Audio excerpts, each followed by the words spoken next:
back out now. We know everything is working fine.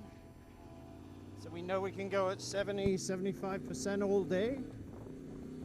No issue.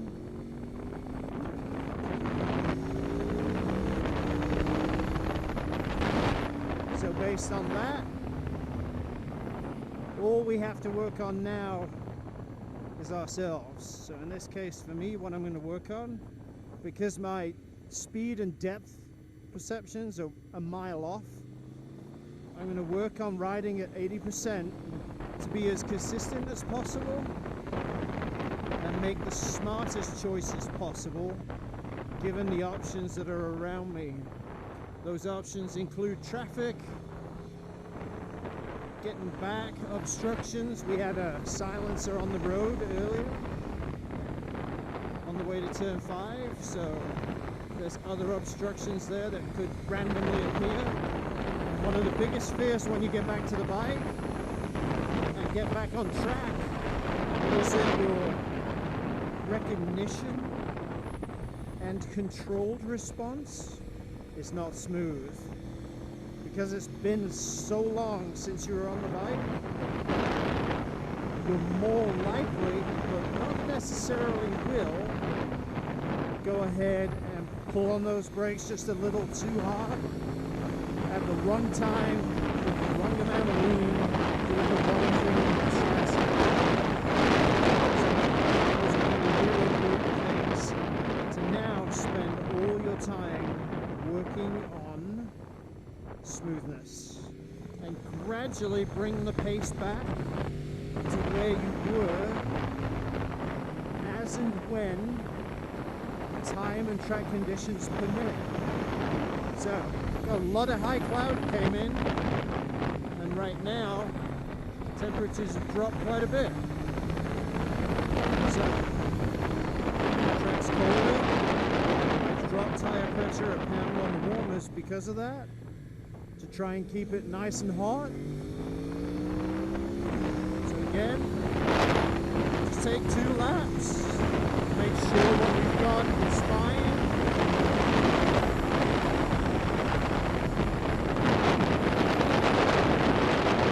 There's no rush to crash. So we'll just ride nice and steady. We know where all the wet spots are, so we'll deal with those appropriately.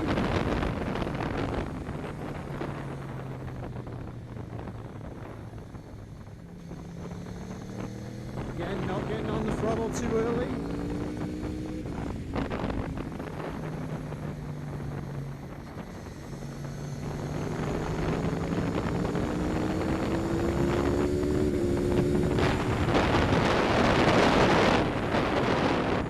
Nice and steady into 5. A little more lean.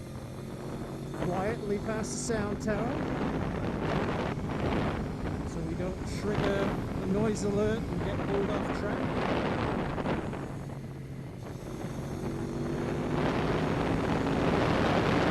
Engine temp 163, so we're good there. No issue.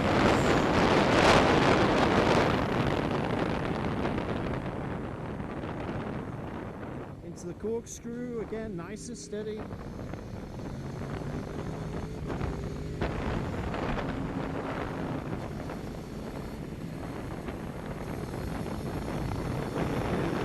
Audio might not pick it up. The on-off throttle, again, not smooth. So all I'm going to spend time on now is track analysis. Those braking bumps really do make a big difference in instability in the chassis, especially at the end. But then consistent lines.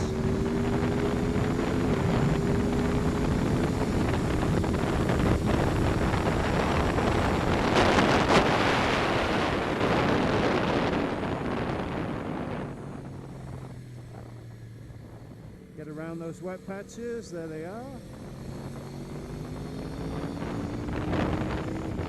And who cares how long you spend getting yourself comfortable? Does it matter on your first day at the track? No, it shouldn't. What really matters is that you get a smile and you had a blast.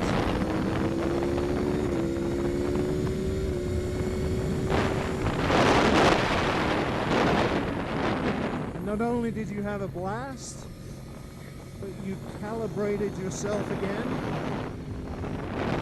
and got yourself up to speed without any drama at all.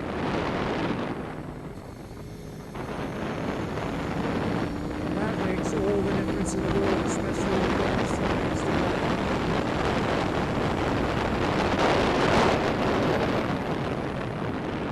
we're going good in terms of the machine and being smooth. So now let's look at the track. What's different from last year? We start this next lap, and we know coming up to 11, braking bumps are severe.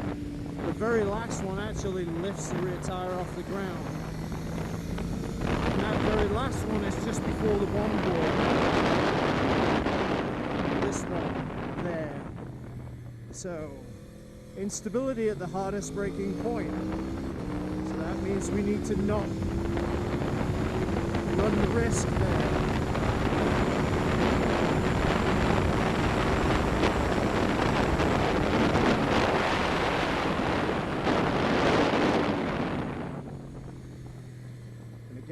That consistency we're looking for, same thing everywhere.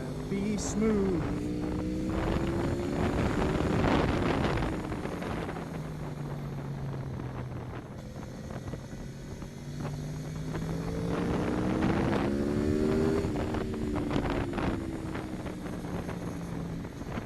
Give people plenty of room.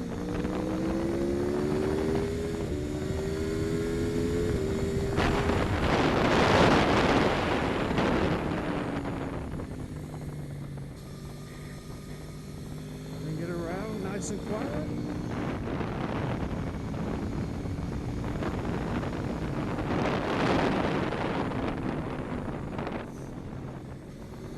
Make the smart pass.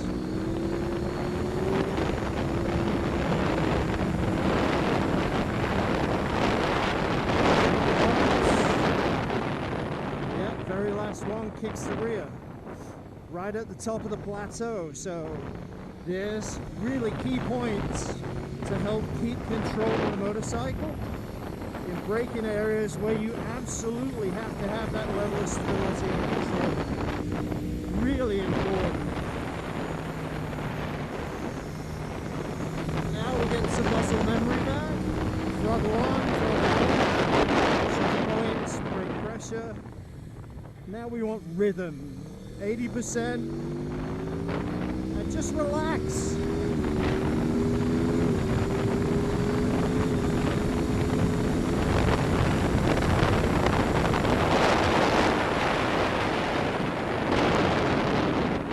Just build brake pressure slowly, carefully.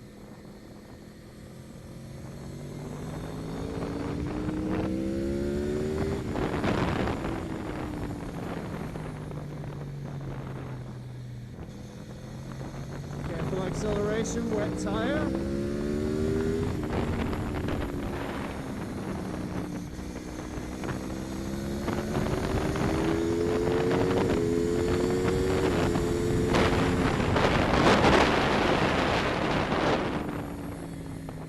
Still bring it to 11,000. We're not trying to stress the engine out.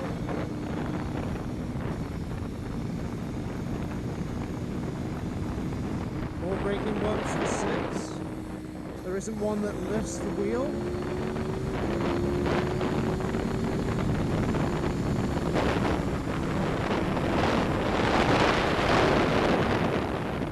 A little quicker into the corkscrew. That rear wheel lift is bad, and it's right at the wrong moment.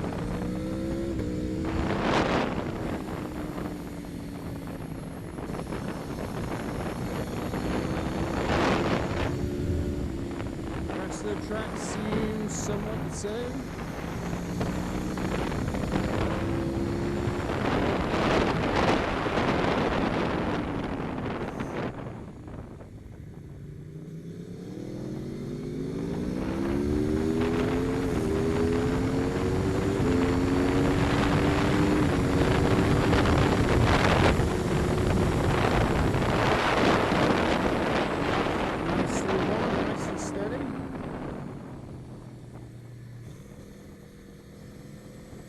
back around.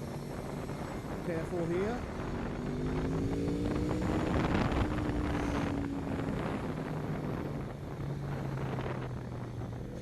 Again, wet tire, be smart.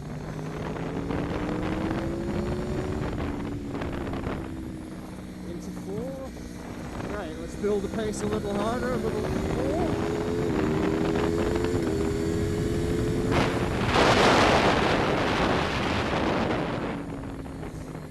That's much nicer.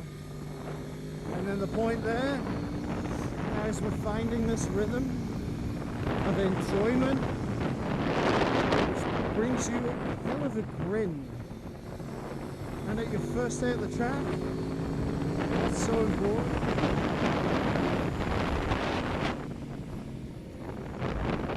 I have to slow way down because there's a yellow.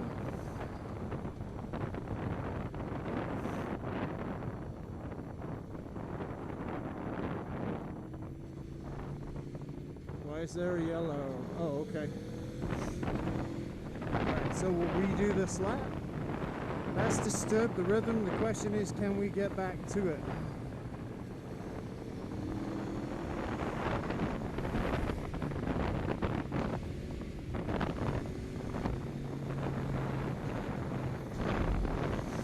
Alright, let's get back to it.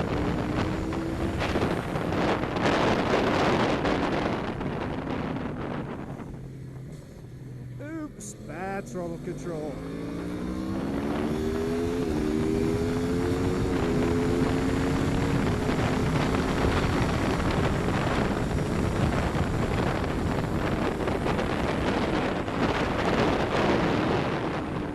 Let's try and get that rhythm going again now.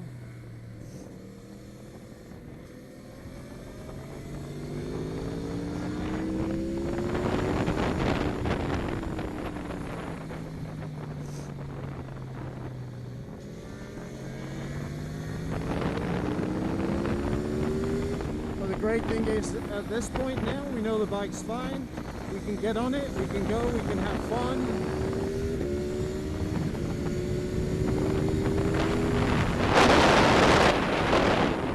Braking not an issue whatsoever. You know what, I think I'll come off,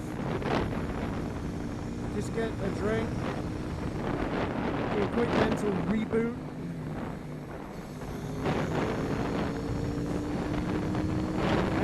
Check gas and see where I am as well. And fuel. Let's go off now. I'm coming off with a smile. Most important.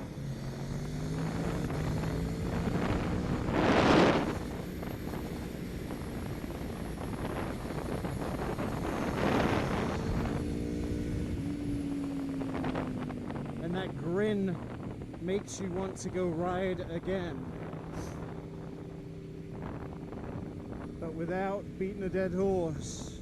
This first day is all about being smooth, building pace slowly, session by session, getting that rhythm down, which equates to smoothness, and then getting your depth perception with speed calibrated again back into familiar territory. Who cares at the end of your first day if you're 5 seconds off your regular pace? That comes with time. And if it comes with time and you're okay, then you're okay. So there's no reason to rush it. So don't. Get the biggest grin you can at the end of the first day. It's worth every second.